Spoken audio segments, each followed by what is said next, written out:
Hola, buenas. Hoy vamos a hablar de lo que es la biomecánica. La biomecánica en sí se entiende como la disciplina que analiza, valora y mide el movimiento del cuerpo humano. La diferencia entre la biomecánica y lo que entendemos como mecánica en sí sería que tenemos que tener en cuenta las emociones que experimenta nuestro paciente.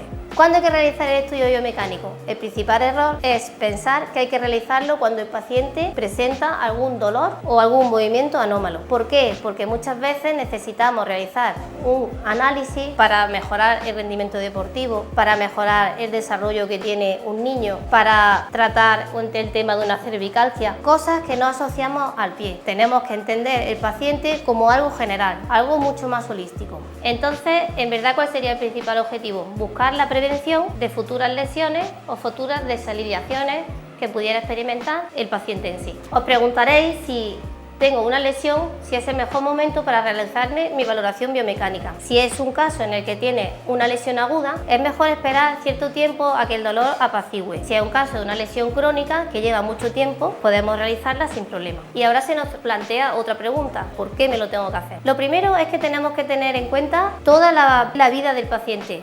¿Por qué? Porque me influye la actividad diaria que realiza, el deporte que realiza, si tiene una vida más sedentaria, si tiene una vida más activa, el tipo de zapato que utiliza. Puedo tener pacientes que tienen un problema de hombro, que están realizando una serie de ejercicios pautados por su fisioterapeuta, pero a la vez necesitan compensar alguna desalineación o desajuste que presenten para complementar el tratamiento de fisioterapia. ¿En qué consiste el estudio biomecánico? En Podoclinic realizamos diferentes fases a la hora de la exploración. Empezamos con una valoración principal de la entrevista clínica. Eso es primordial para nosotros, porque el paciente nos va a hablar de su vida, de cómo empezó su dolor, si lo tiene, de cómo valoró o se dio cuenta del motivo de consulta que lo ha traído hacia nosotros, o de cómo una madre ha observado que su hijo camina o necesita alguna actuación por nuestra parte. Cuando un paciente presenta un dolor, tenemos que valorar varios puntos fundamentales: desde cuándo lo tiene, cuándo le apareció, cómo lo siente, es decir, durante todo el día, por la noche, si le desaparece cuando desarrolla alguna actividad o le aparece, y cuánto tiempo de evolución lleva.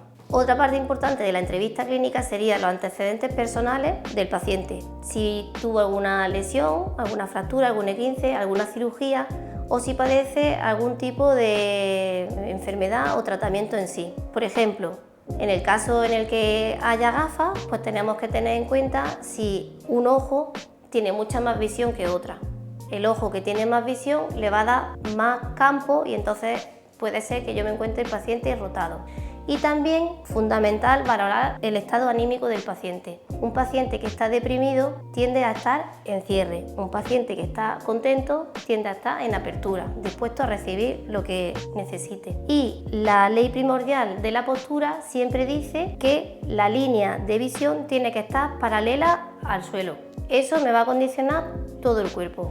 Para yo tener mis ojos paralelos al suelo, puede ser que haga todas las adaptaciones desde columna, desde pie, hasta que consigo que mi visión sea totalmente horizontal. Tras realizar la entrevista clínica, procedemos a una valoración en estática, donde hacemos una inspección visual del paciente en sí. Valoramos no solo el pie, sino todo lo que sería su cuerpo. Los valoramos en los diferentes planos del espacio, tanto en una visión frontal, lateral, de ambos lados y posterior. Y eso lo asociamos una con la otra, valoramos si hay desplazamiento en el plano frontal hacia los laterales o en el plano transverso haciendo rotaciones. En este caso concreto, en la valoración del plano frontal, observamos que su lado derecho está más pegado hacia el brazo, hace como una especie de inclinación. Se observa también en la cintura del pantalón. Él fue sometido a cirugía de apendicitis mediante laparoscopia y tenemos estas 3 cicatrices que tendremos que valorar si son positivas en la reacción que pueda producirnos en la postura.